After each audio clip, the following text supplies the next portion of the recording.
My name is John Dermeyer.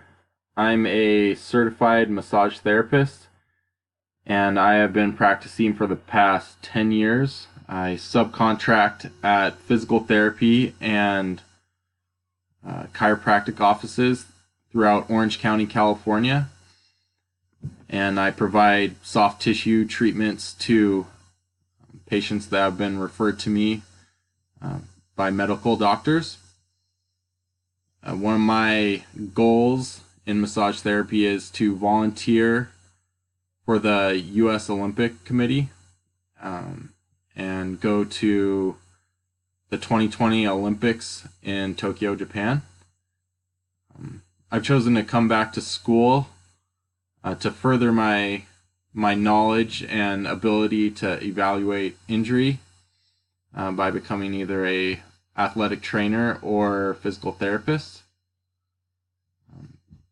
My hobbies are going boating in the ocean and looking for whales and dolphins with my family.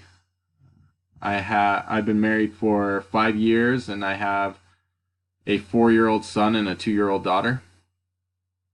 I also enjoy